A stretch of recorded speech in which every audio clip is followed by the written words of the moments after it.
and welcome to episode 5 of the Dysfunctional Podcast, where our brains are dysfunctional, not our relationship. I'm Laurel. And I'm Lane. Piper is not here today. And this is going really well so far. All right. Well, today we're going to be talking about Ryan Cooper. So we're not doing a game or anything today. We're just going to chit-chat about Ryan Cooper. A real case this time. A real case this time. They've all been real. Well, I know, but like a full case, Yeah. where we actually deep dive. Yeah. And this one's just kind of a lesser known case. Maybe I will make you guess who did this one. I don't remember how I laid it out, to be honest. So Can I I'm ask winging you if it's a solved case? it is a solved case this time. Yay! I love Yep. a solved case. Okay, so Ryan Cooper was known as a quiet, hardworking family man. He and his family lived in Traer, Iowa. I think it's how it's pronounced. Those who knew him say he was exceptionally kind. He was... she's got to get her notes. I will forget literally everything I hear if I don't write it down, so... Okay. All What's right. his name again? It is Ryan Cooper. Ryan Cooper. He was a fourth-generation Iowa farmer, cattle producer, and a truck driver. He had so many jobs, clearly, and so his sleep schedule was pretty whack. And when he was sleeping, he would often, wake up throughout his sleep, or he'd, get hungry, and so he'd go to the kitchen to eat or whatever, so he just had kind of a weird sleep schedule. So it was really common for Ryan to sleep downstairs in his recliner. Though Ryan had several titles and occupations, his family says his favorite among all of his titles and duties was dad. Aww. Yeah, he was super into his children. He had 4 of them. One was from a previous relationship, so that was his oldest, his teenage son. And then the other 3 were with his wife, Karina. His eldest son generally slept downstairs with him just because they were really close. And he just wanted to be near his dad while they slept. Yeah. It was really sweet. So him and his wife loved snowmobiling, camping, golfing. He was really committed to his marriage and adored his entire family. He sounds like a wonderful person. He does. Unfortunately, however, at 4:33 a.m. on June 18th, 2021, 911 received a call from the Cooper home. Ryan's wife, Karina, screamed into the phone saying things like, "Baby, wake up," and "Oh my God, there's blood all over." She reportedly was just hysterical. Stated that she had been woken up by a noise, went downstairs, and found her husband covered in blood in his recliner. At one point, she had handed the phone over to her teenage son to speak with the dispatcher, but the dispatcher could hear Karina in the background crying out things like, "What if they're still here?" And then Karina claimed she couldn't protect Ryan because, quote, "I couldn't get my gun out of the safe." Like she was having a hard time opening it or something along those lines. Okay. So when first responders and Ryan's brother, Aaron, arrived on the scene, they found Ryan dead in his recliner with 2 fatal shots to the face. Karina was sitting on top of Ryan's lap, rubbing her face and hair, all over his wounds. So they found that kind of What? strange. Yeah, I don't know, but... What? Um, Oh, no. Immediately following the murder, Karina and the children were removed from the home so that they could process it as a secure crime scene.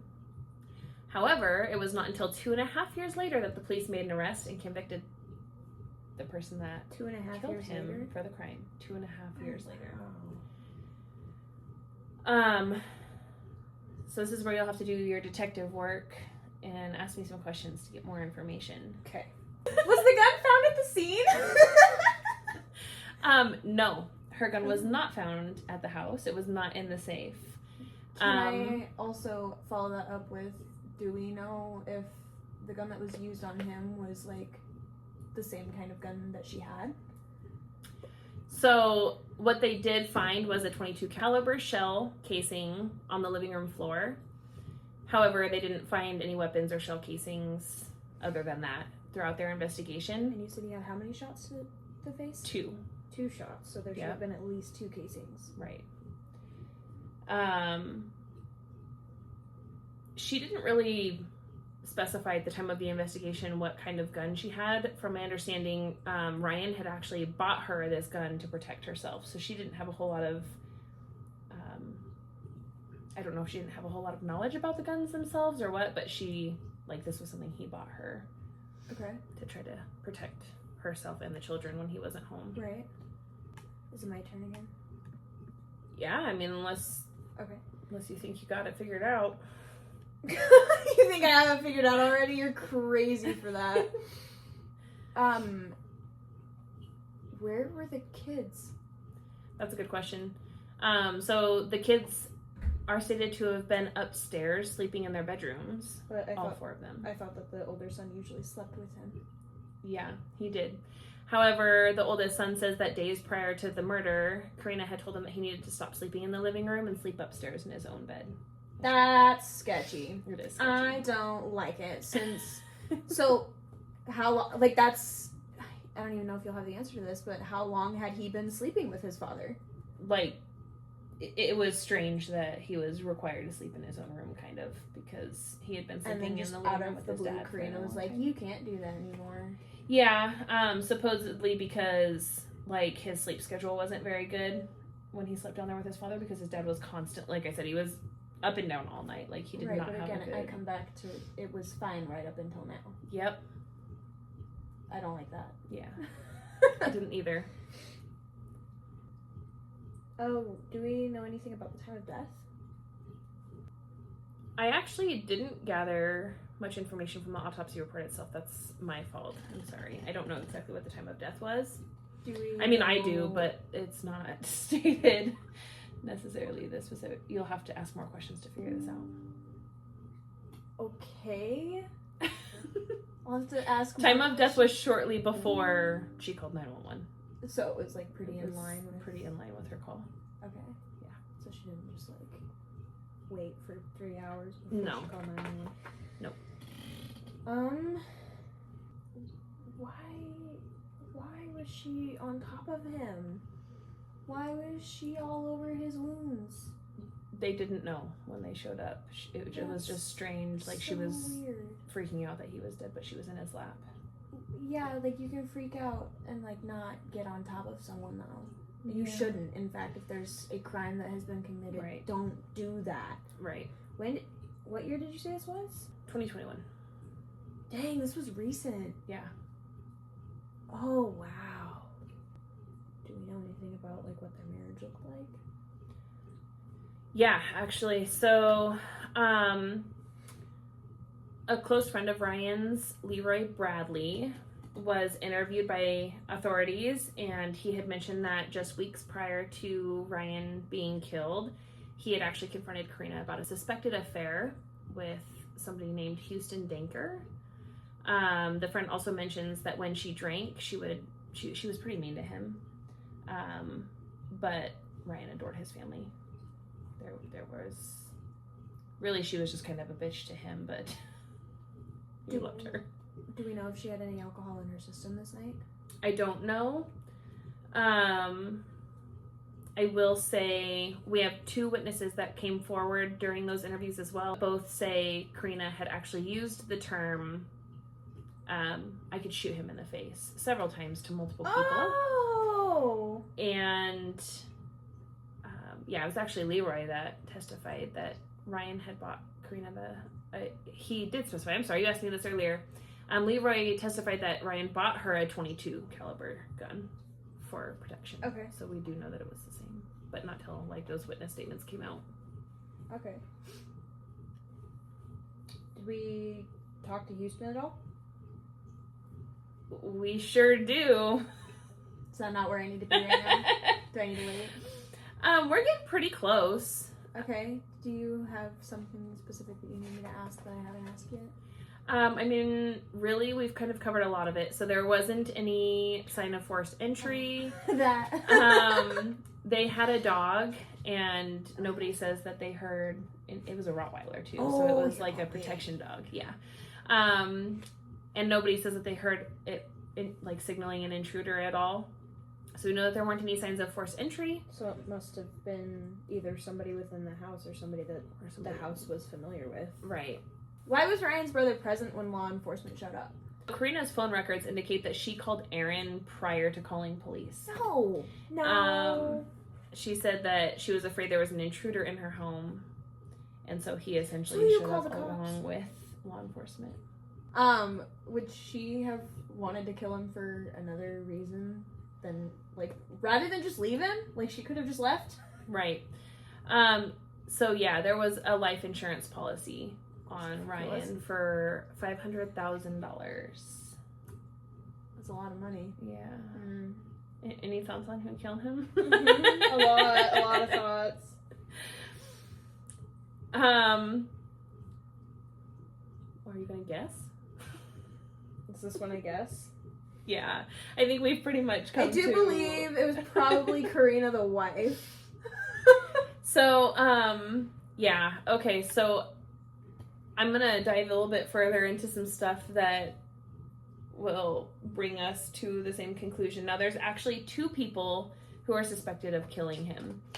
Like, together or separate? Together, but in Iowa, the charges don't change. Whether you're an accomplice or the murderer, you are responsible for first-degree murder, period. So they never actually found out who shot him in the face. I like that. Yeah, agreed. That's nice. So, I had mentioned that Ryan suspected that she was having an affair. Mhm. And he was right. So it was found that Karina had planned Ryan's murder alongside Houston Danker, which was her lover at the time. They found this out from Snapchat. Wow. So they actually had a whole conversation on Snapchat, including a plan to clean up the murder weapon and casings. And she missed one. Dumbass. So I have kind of the timeline of those messages and approximately what they were sending back and forth. So the morning of the murder, so again, police were called at about 4:33. Mhm. At 3:31 a.m., Karina had sent Danker a heart emoji on Snapchat. He replied that he loved her, writing more than blanking life. I can only assume what some of these blanks were.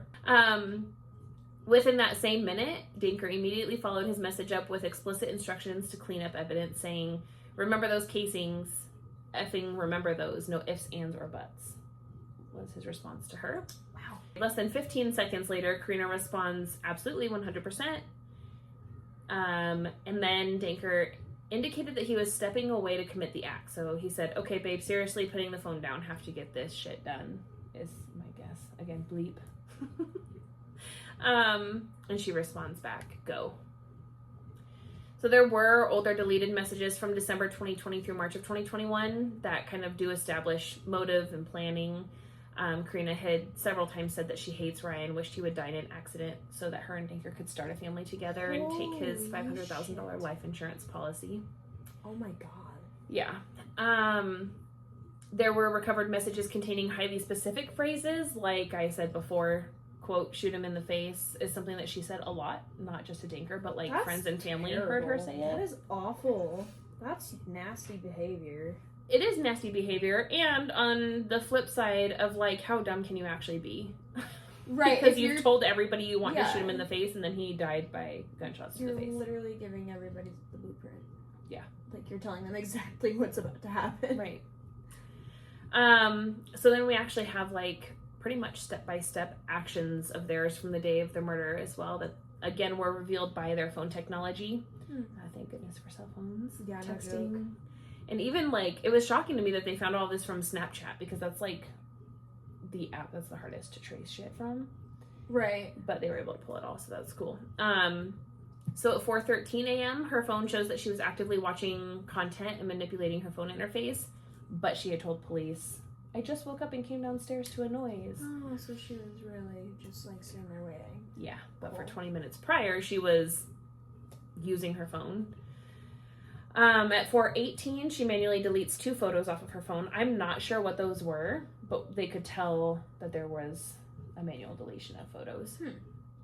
And then between 4:23 and 4:33, her phone reflects that she took 170 steps within the home's proximity. And at about 4:30, she calls Aaron, Ryan's brother. And then again at 4:33, she calls police.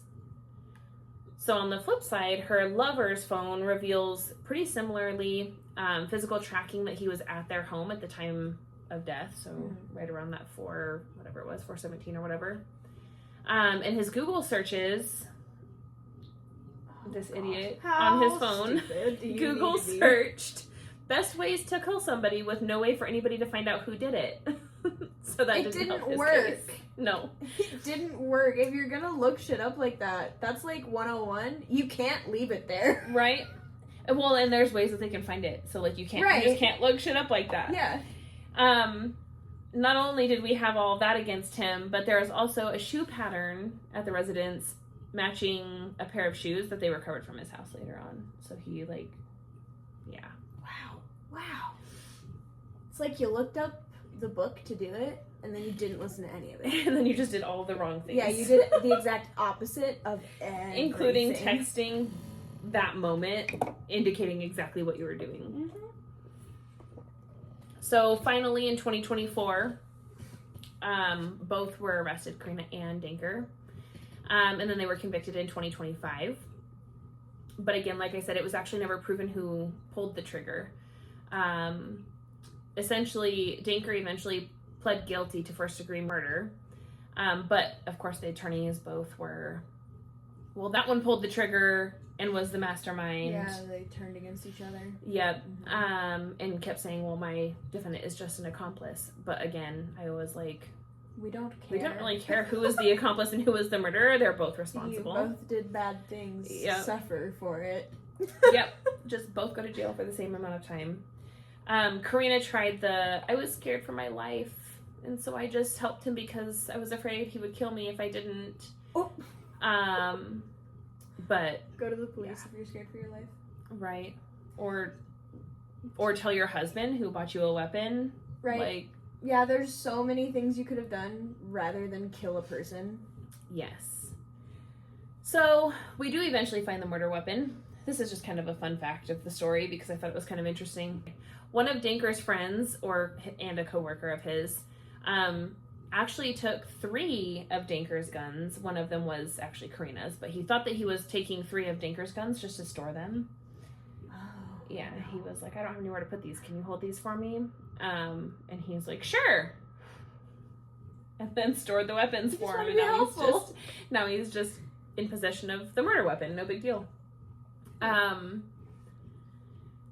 So now you had asked why she was in his lap. I actually know the answer to that. Oh, okay. And it was to cover the forensic evidence.